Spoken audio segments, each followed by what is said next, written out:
Right now, it feels like everything has come out of the blue in some way. And yet at the same time, nobody is really surprised at the events unfolding. It's kind of like we're in this Schrodinger's surprise where we're both surprised, but at the same time, we fully expected all of this. Is there a facet of kind of human psychology that allows us and kind of perpetuates that in the background to keep us surprised, but also keep us in the expectation? What a fantastic way to get started. My reaction is, in the shortest way, of course, there is something in human psychology. I think human psychology, in a simplistic way, is organized around opposites that are necessary for perception. I can't see you, even though we're interacting over a screen, unless I'm able to perceive edges.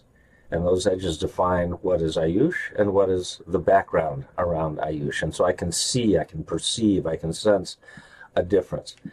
Psychologically, our perception is organized around opposites: good, bad, up, down, safe, not safe, attractive, repulsive.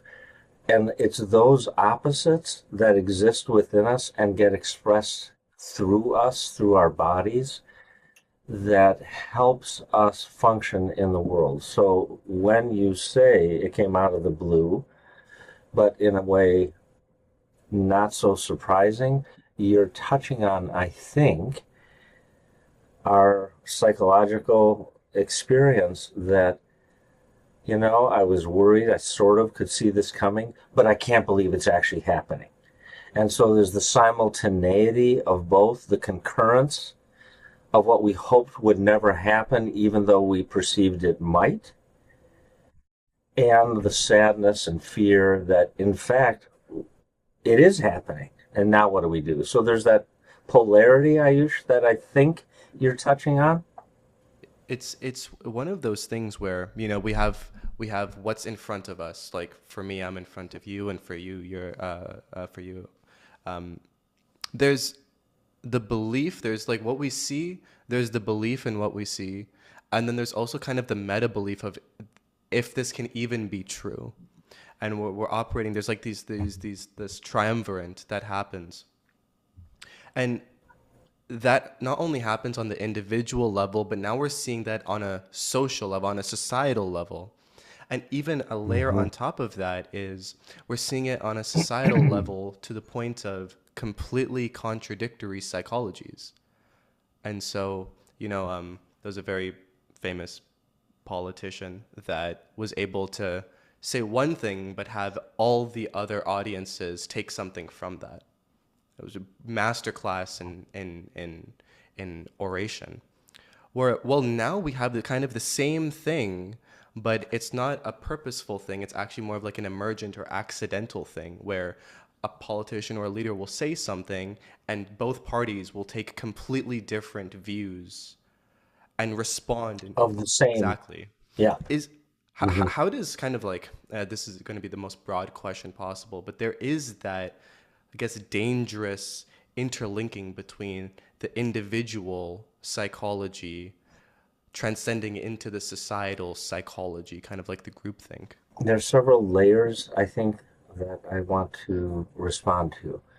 Um, One of my teachers once said to me that language, so you're talking about oration, speeches, blah, blah, blah. He said speech, language is not primarily about communicating information, it's primarily about evoking experiences. There's an author named Will, Will, Storr, Storr, who has written a lot about the idea of narrative, story, the role of narrative in our day to day lives.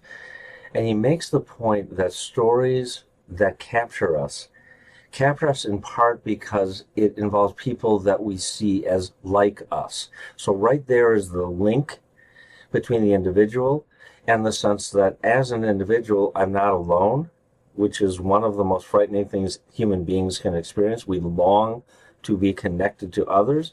And especially if they are like us or we perceive them like us, we attach to that narrative. Now we're into the world where the narrative captures our sense of identity. So you might say your speech, but if I connect to that around where I have a sense that you're reinforcing my identity, I'll hear what I take from it as reinforcing my identity. The person over there can hear the same words, extract some other elements, and feel that you spoke to their identity. Because it's not really about what you say, it's about the identity reinforcing aspects of speech that connects to my experience that I'm not alone in the world. So that's my way of describing what you're asking about. It's the tribe that reinforces the psychology, which reinforces the tribe, and in this Yeah, kind of everlasting cementing. yeah. But I guess another question is there something that can break that? And if so, what does that look like as a meme?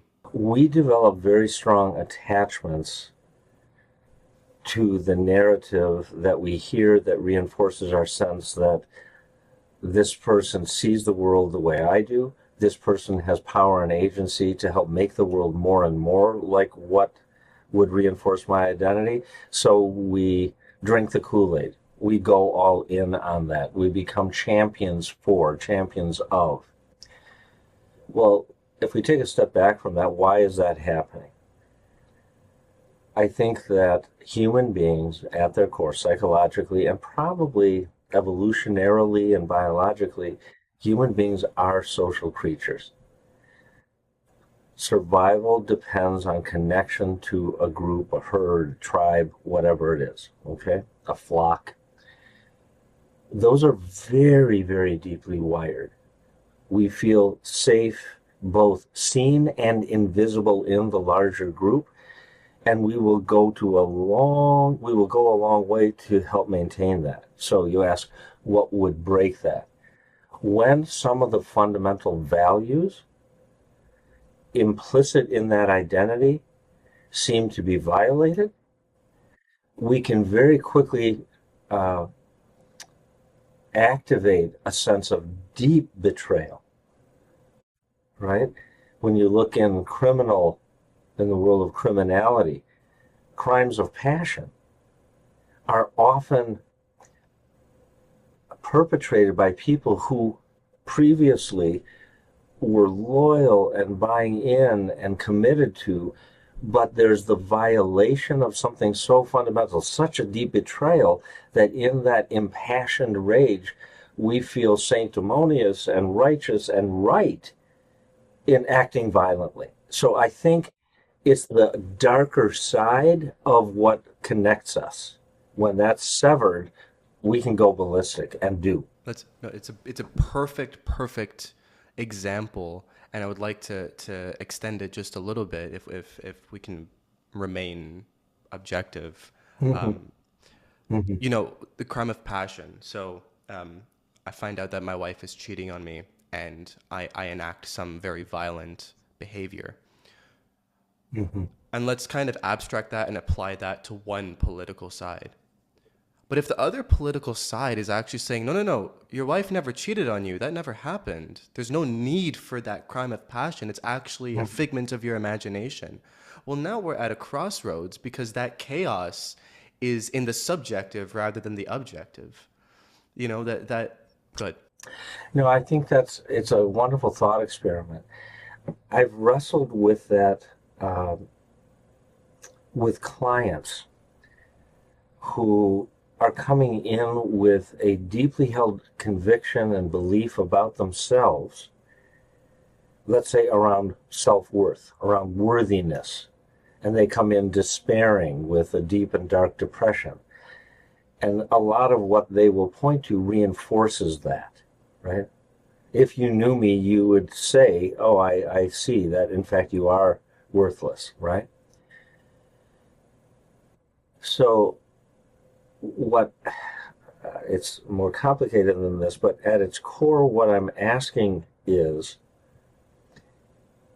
I get where you are putting the pieces together, what is going into your conviction that this is the truth. I am sitting here as someone who hears your truth and sees some exceptions to that.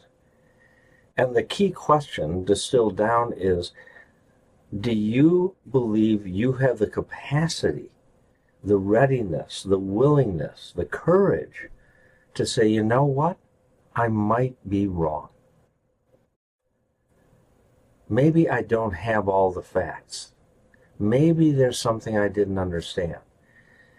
In other words, we have to be willing, in the example that you gave, where I'm convinced my spouse is cheating on me, or in the example of a mental struggle where I'm convinced there's plenty of evidence to support it, we have to come up with exceptions to the rule.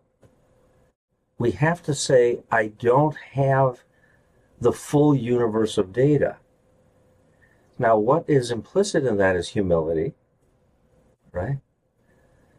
What is implicit in that is doubt or uncertainty, which to me is a very important cognitive skill, to be uncertain, to be willing to be uncertain, so that we can move little by little from our deep and strong attachment to what we're passionate about to a destabilizing place of, well, what are you trying to say? Or what are you basing that on? Or really?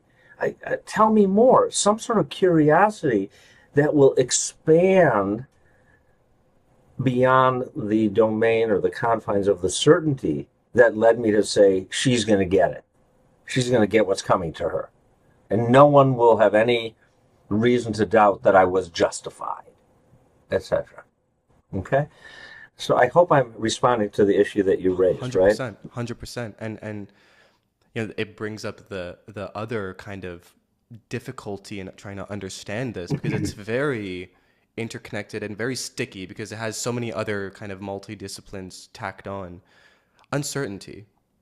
So we're humans. We grew up from hunter-gathering, which is probably the most uncertain thing, uncertain practice for humans. But now we're kind of creating and maintaining societies and cultures and ways of living and being that completely eliminates uncertainty. I don't have uncertainty for sex, maybe, but at least sexual selection. I have dating apps, so there's kind of like the pseudo certainty or a quasi certainty there. Complete certainty for food, barring economic class, socioeconomic class. Complete certainty for water or quasi human connection. Those things are certain on some level. And so it kind of makes sense why there's a difficulty for, let's say, my generation, for example. I'm 24, I'm a Gen Z, to be uncertain, to wield uncertainty in some way. But across the board, how has uncertainty kind of like been like, it's like a gene drive almost went off that completely removed the uncertainty trait from us? I would say we are still endowed with that gene, but we know from epigenetics that life experience can turn on or turn off those genes. So we don't have to express it in the world. It can still be there, but it can be in a turned off, inactive state. I think that one of the risks that the first world countries, economies, cultures face is that we seem to be entering a stage where we believe we can eliminate doubt, eliminate uncertainty, offer ironclad promises. Now, let's say to some extent that that's true, right? That we can, to a great degree, eliminate risk. What are the consequences? I think that the culture will grind to a halt. Okay? Because, and here I shift into my sort of neuroscience background, we're endowed with two hemispheres. In the first 3 to 5 years of life, most of what we learn is taken in perceptually and experientially and in an embodied way through the right hemisphere. That hemisphere detects patterns, extracts patterns that start to enable us to see things in the world in a repetitive, reliable, predictable, and therefore controllable way, and it gets stored in the left hemisphere. Over time, that left hemisphere repository of what we know to be true grows.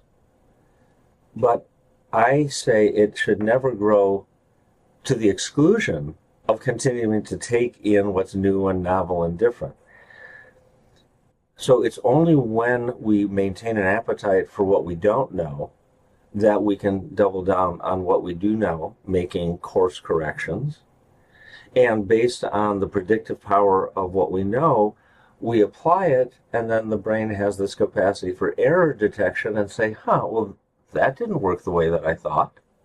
And so we're open to something new and different. I mean, even if you think in terms of sports, you come into the game with a game plan and you follow the game plan until the game plan doesn't work. Unless you say, I guess I'm destined not to win, we change the game plan. Okay. So it has to be a both and.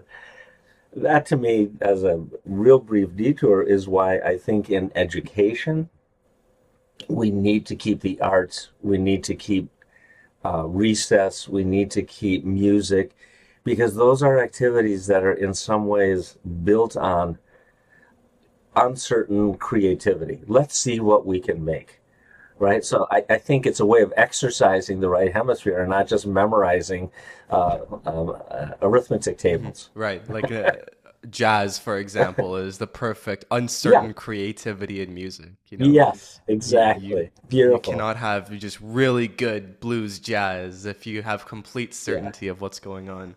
that's right. Right.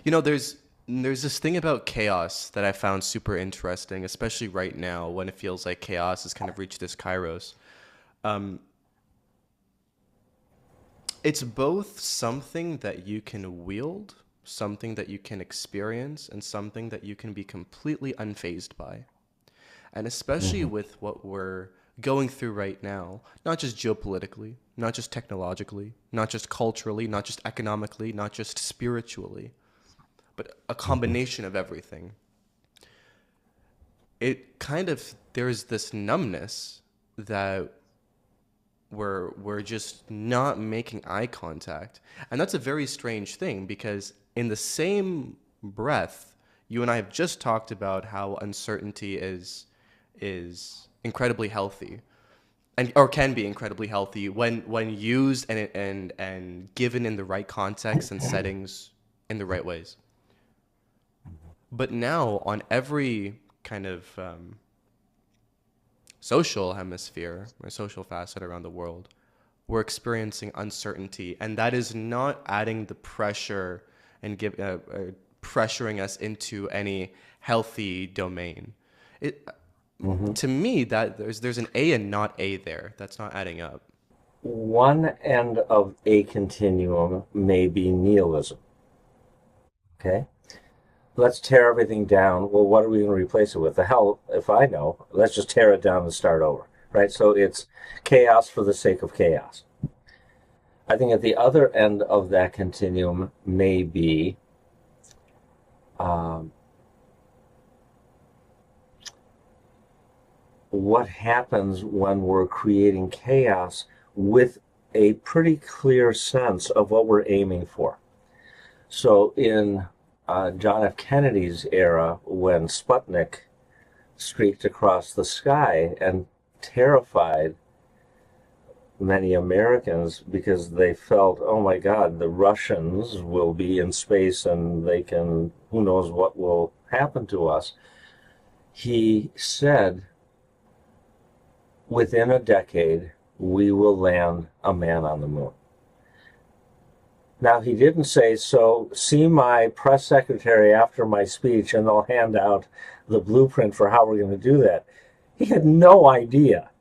It was a chaotic statement that completely upended what certain NASA missions were and so forth. but it was in the service of a vision. So I think that when you talk about A but not A, right? To me, the missing piece is that risk that we're undertaking connected to some vision of what we want to achieve, but we're not exactly sure how, but we're really committed to bringing something about that's better than this? Or is it simply to destroy? And I feel that too much now uh, with policy, political policy, national policy around the world, we're seeing an urge to destroy out of a vehement opposition to what has been. But I hear more vilifying of what has been and not enough of what we want to move toward. So it feels dangerously chaotic, not creatively chaotic. Is there an obvious bridge from the dangerous to the creative? Or is that something we have to impute? There's the law of unintended consequences. So we can be pretty clear that we're doing this for a reason. Um, when I was in grad school in Chicago, the drive to my campus went past an infamous public housing community called Cabrini Green. It housed, it provided shelter, so to speak, for thousands of primarily black Americans riddled with drugs, crime, single parenthood, poor education, unemployment. And each year, despite millions, if not billions of dollars spent, it was getting worse and worse and worse. So there was a sense that we can do better. We have to do better.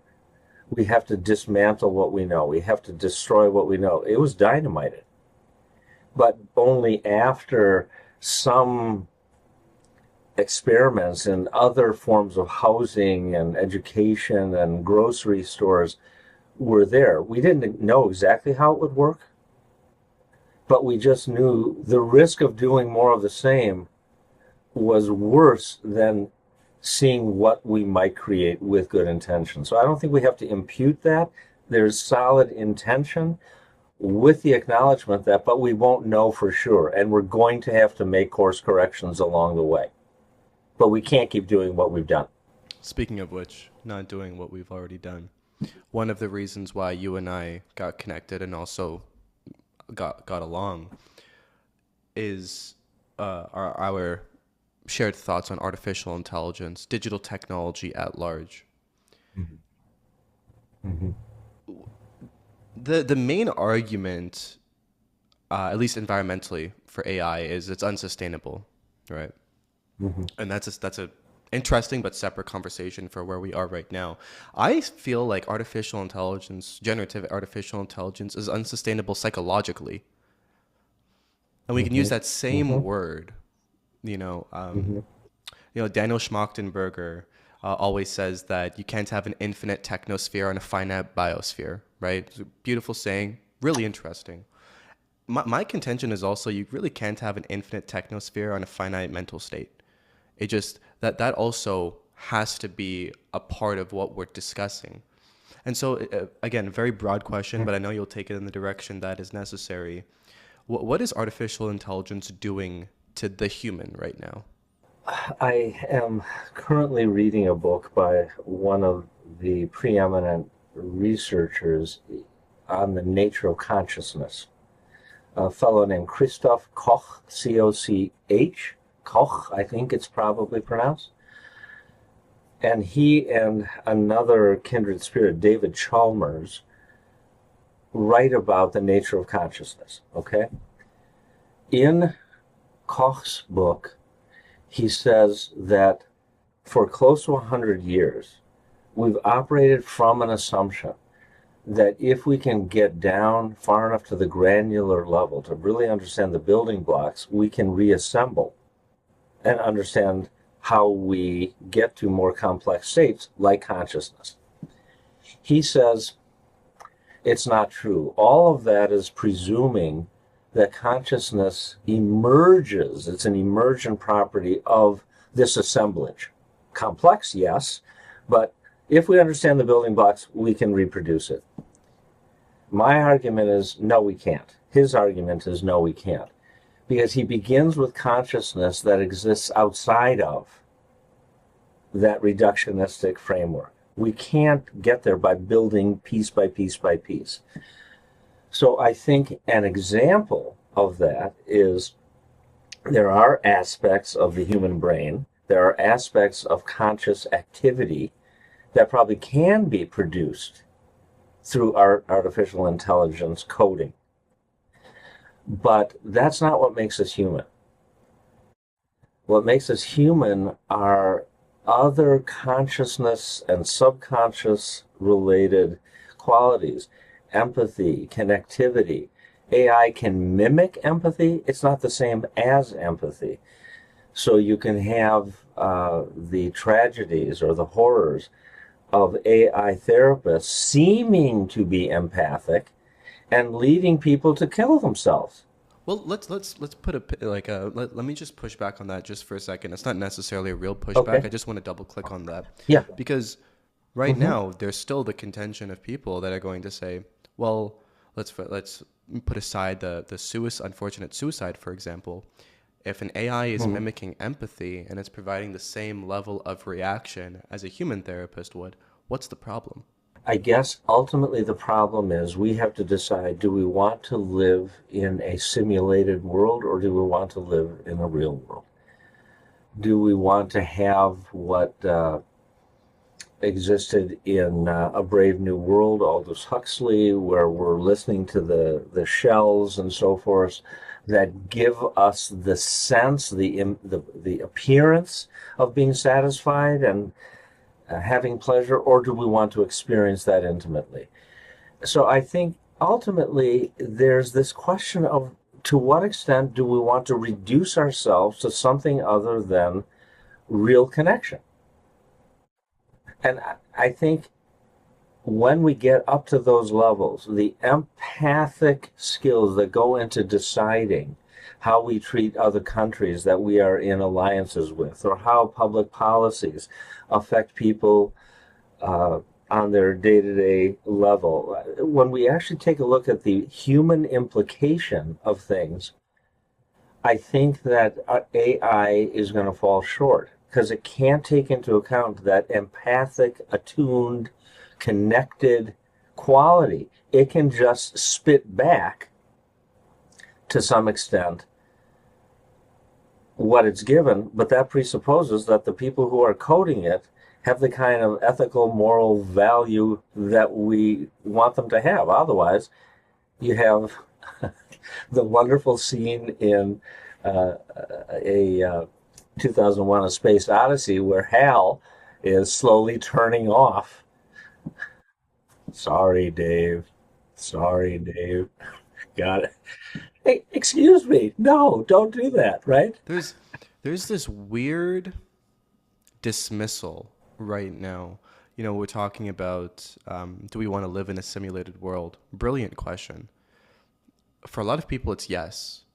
And a lot of people, I Mm-hmm. think an increasing number, it's becoming no, thankfully. Mm-hmm. But there's also this strange reduction that we all have participated in at least once, where we've accepted in some way that what AI is mimicking is the same or similar to the human. And I don't think it is simply because of our fascination with the creation or being the gods that we think that we are in some way to create intelligence. I think it is because of a lack of understanding of what we humans have. You know, it seems kind of like species dash narcissistic to constantly Mm-hmm. talk about what we have and how powerful our intelligence is and explore the depths. Mm-hmm. And yet, because we haven't done that, we haven't created actual artificial intelligence, and we think that the AI that we have created is actually on par with what we have. It almost borders on this strange quasi nihilism, as we were discussing before, where we want to burn everything down, but we don't necessarily know why. We don't know what's going to come out afterwards, and Yeah. we don't know even how we got there. I don't, I'm not sure why this is coming up, other than to trust that somehow it's linking to what I perceive in what you're saying. When I think of a 7-year-old who lives near a forest and says to his family, I'm going to go to the forest, I'm going to go to the stream. Okay, remember, dinner's at 5:30. If we followed what that child's mind did, it would take a look at what is, and it would, in the moment, invent other possibilities. That's called play. Okay? Can AI show that kind of creative, playful capacity? I suppose it could be simulated to look like that, but it's an after the fact thing.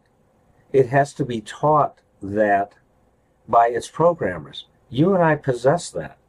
So I think there is a set of human, creative, messy, exploratory qualities that our wiring makes us capable of that gets closer and closer to what I think is the essential aspect or aspects of being human. I don't want to give those up, right? If I had a spinal cord injury and my upper torso could no longer communicate with my legs below my hips, I may want some AI to be able to figure out a bypass, right, to get sensory information to my legs so that I could walk again like other human beings do.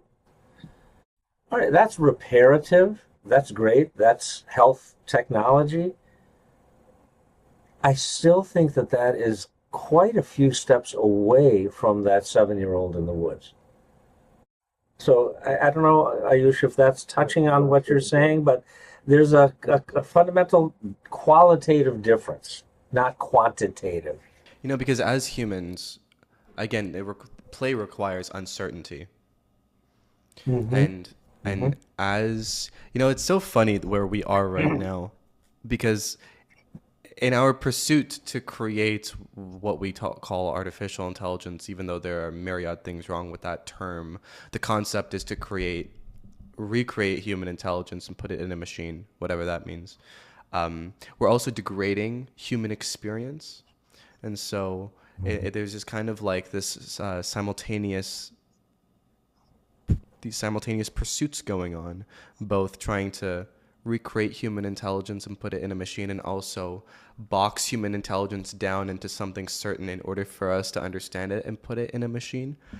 And then we wonder why we're so chaotic and we're so messy right now, is because we're not really understanding what we are and how we can go forth.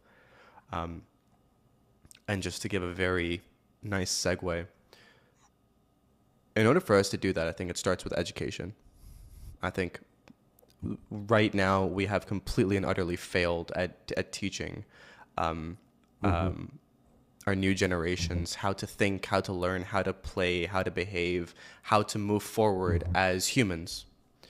And so I know we are going to have a lot of things to say about that. Where is the most natural starting point when it comes to reformatting education for you?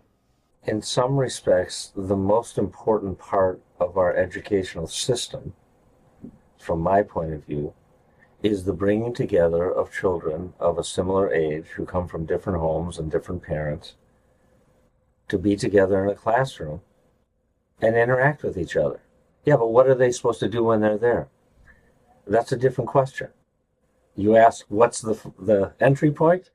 It's the coming together, it's the mixing of individuals and their differences and similarities in a messy, non-predictive, non-reductionistic way to see what emerges. Now, I think having taught kids at different ages, each year I have to adjust my playbook because it's a different mix of kids. Some are more high spirited, some have a class clown, some are more subdued. I have to keep adjusting to the mix. I can't just read the profile of each kid and say, okay, I know exactly where this is leading, because I don't. Yeah, it's there's this kind of want from educators like yourself to go through that chaos. This is where chaos becomes really important. I think so. Yeah. And so again, let's kind of circle all the way back. How do we harness chaos in that way? You know, what is the necessity for something like music or recess? You know, because Mhm. to me, I feel like in a strange way. I mean, we all probably, hopefully, have read the Runaway Species by David Eagleman, and we've read, you know, kind of like Mhm. maybe page 170 or something, where he talks about the factory being the linkage for the school bells. And so the same bells that were Right. signaling a different shift in the factory made their way into schools to signal switching the periods, which I found Yeah. hilarious and terrifying. So we're still using kind of old algorithms to dictate the future and then wondering why the future looks like the past or doesn't look like the future that Mhm. we want. And the factory was by definition very certain, and we're trying to go for certain uncertainty in some way. Mhm. What does that properly look like? You know, like for me, people come out with like AI generated curriculums. We can have tailored this and tailored that. Maybe we're going a step too far. Maybe, you know, the answers exist in, you know, reducing the amount that we need to do for children and letting them figure it out.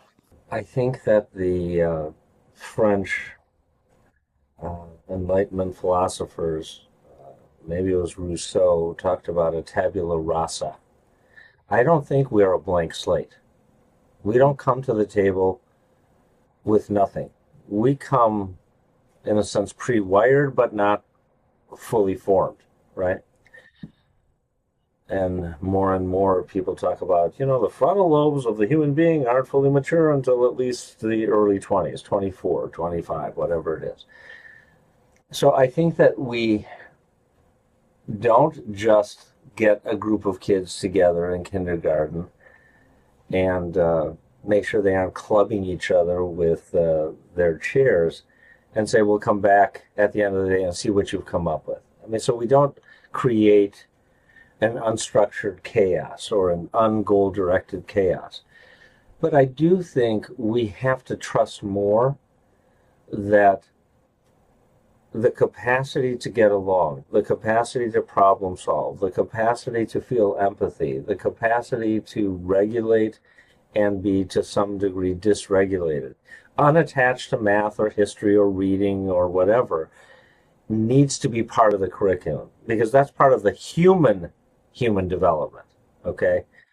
And then there's the content that we want to supply, right? We want to teach you how to read English or read, as my grandkids are. They've been in a Spanish immersion school since they were under a year old, so they are now bilingual.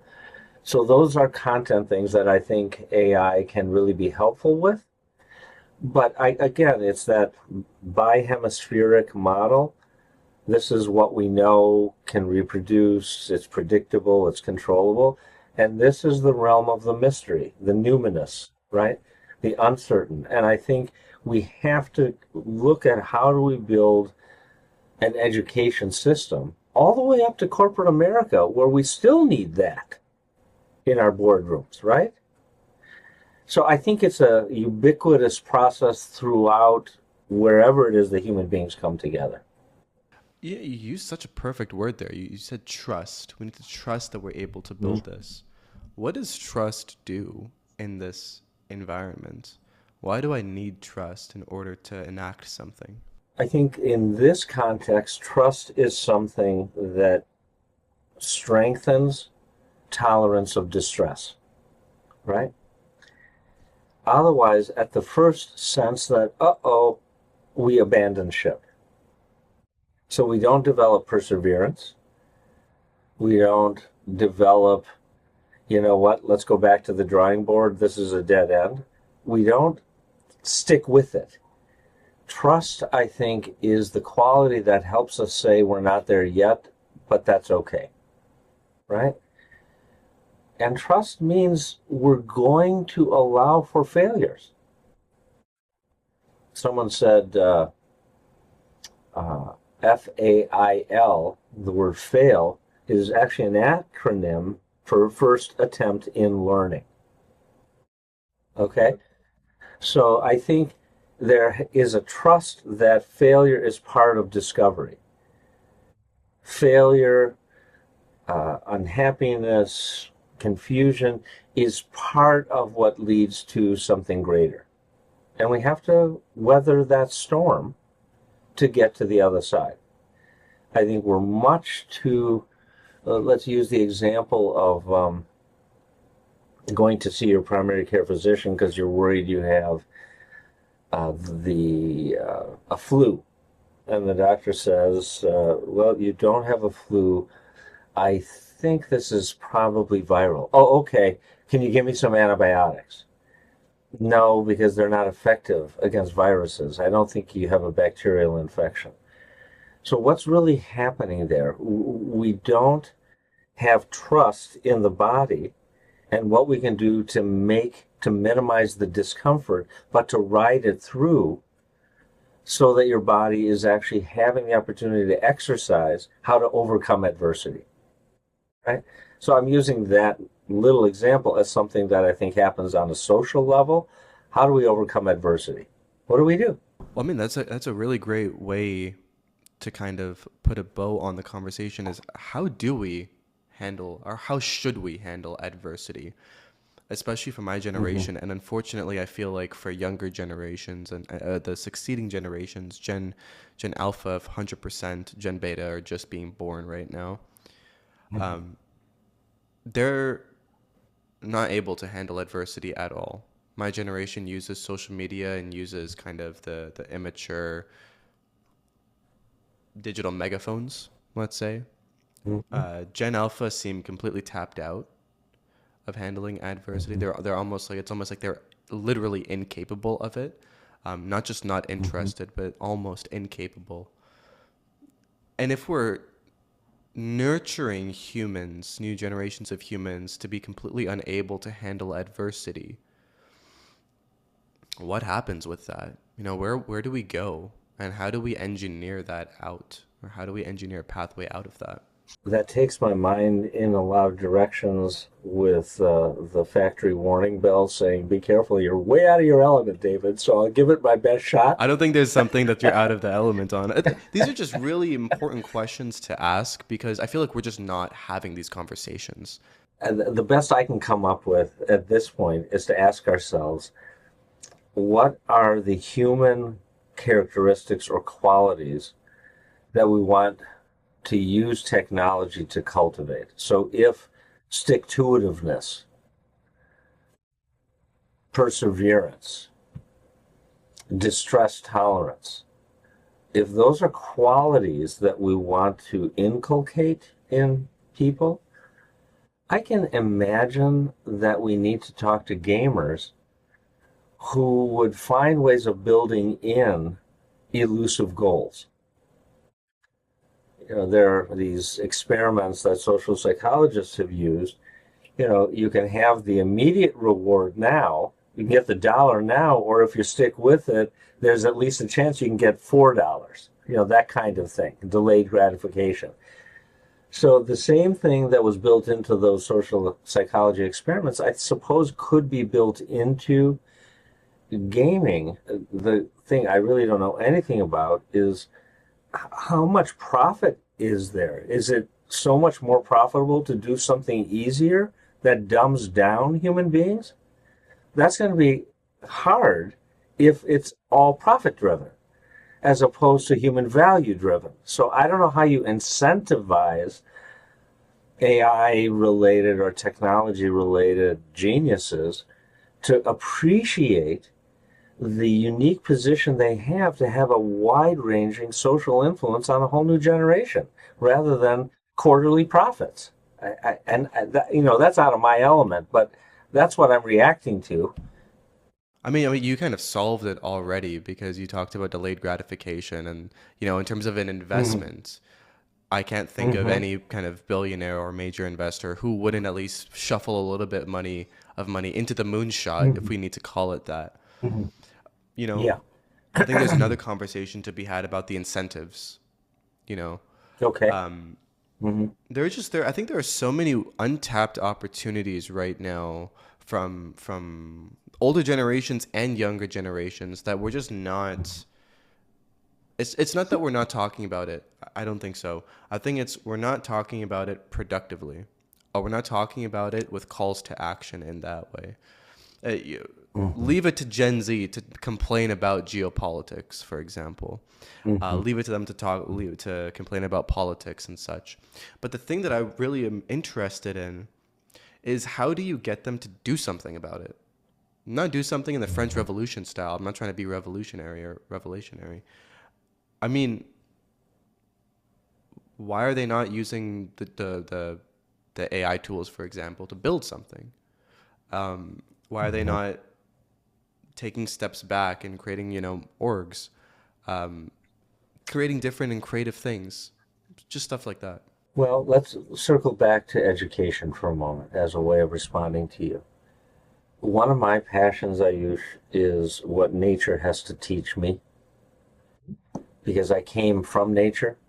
I co-evolved with nature, and I have a pretty deep belief that there are mysteries in nature that speak to what I need to learn in my life.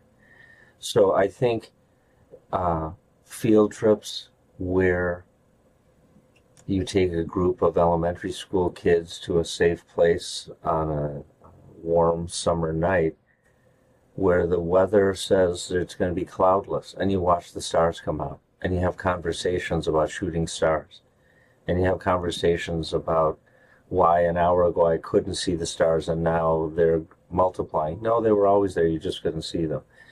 So I think that it's getting us away from technology, the universe in our devices, and getting us out into a larger universe where there are all sorts of things that are filled with challenge, filled with adversity, filled with the need to persevere. Having gone camping up in the boundary waters of Minnesota and carried portage 40, 50, 80 pound packs with a canoe to the next stream, only to be rewarded when you get into the canoe and set off on the next leg of your journey. I think those are profoundly important lessons. They would lead people to preserve nature, and they could teach something that I can't learn from this. It's there's an immediacy and intimacy that I think we're losing. So that's what I would say. Absolutely. Yeah, we need more folks like, Paul Rosalie, for example, the founder Hmm. of Jungle Keepers, this big Yeah, proponent for the Amazon rainforest. And yeah, he yeah. had just released, I think, literally yesterday, new footage for the uncontacted tribes, and you can see that in the Amazon there are humans that are hunter gatherers living that don't even know what country they're in. They'd have no clue about planes or They have no clue. machines or anything. And it's such a fascinating Yeah. thing because the way he talks about the Amazon is so mesmerizing. There are acres of unbroken forest that have been there since quite literally the dawn of humanity. Having that Right. reconnection, what is it about that? For humans, we're so obsessed and fascinated by going to the stars. Let's go to the moon. Bases on the moon. Hmm. Let's live on Mars. Hmm. And yet, the simplest reconnection of looking up and seeing not just one star, not just one constellation, but the heart of the Hmm. Milky Way, Hmm. what that kind of reconnection with your roots, kind of like you go home to your childhood home and you're fascinated by it somehow. There's that Hmm. awe and wonder that people have Hmm. that we all contain, we all want. I think that it is in some ways related to a research question of why does playtime seem to be only valued for children, but when you mature, you stop playing. So what we're talking about, I think, is right hemisphere experience, the experience of mystery, uncertainty, awe, humility. Much of our culture disdains those things. It tries to insulate us from them, be certain, don't back down, never apologize. it's a distorted view of strength. So I think a lot of what we've talked about in these last few minutes is demonstrating the value of the very things that make us feel vulnerable, but through that vulnerability, either of not knowing or never done this before, so it's a question of competence or whatever, it's through learning to tolerate those experiences that we ignite the creative fires that lead to an increase in what we know, like how to get to Mars or beyond. But if we just try and do it directly, all we can do is treat it as a technical problem. For what purpose, right? So, anyway, that's my 2 cents about it. We need to have a reconnection with not only the cosmos, but with ourselves. I think so. Right. I think so. Yeah. If you I absolutely. if you had a magic wand and you could solve one problem in the world, what would it be and why? I'd create a Make a Wish Foundation where the idea is who in this world do you know the absolute least about? Which community or culture do you know the absolute least about? Okay, we're going to send you there. We're going to fulfill that wish. And you're going to spend X amount of time learning at their feet, right? So I would say the immersion in all the things that we haven't the faintest clue about, but are curious about. That's where we should be orienting. Why? Because as we've said today, there's this dual feedback loop. Knowledge begets uncertainty, and uncertainty begets knowledge. So that I think would be my wish. We're solving chaos, adversity, and uncertainty in one fell swoop. I love it. There you go. Dr. Okay. Alter, as a last question, what gives you hope in the world? You're asking at a tough time because I feel around the globe there's so many signs that our baser instincts seem to be winning out. I guess my hope in the world, Ayush, derives from the fact that the world doesn't have to figure it out in my lifetime. So I have to trust, going back to something we talked about earlier, that as Martin Luther King said, we honored him on Monday, that the arc of what is the arc of history bends toward justice? I'm paraphrasing, but it's something like that. There's a sense that the instincts that we have for connection, for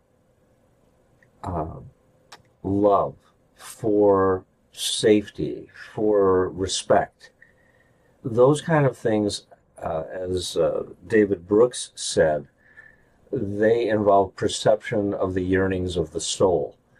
And I think that those exist within us.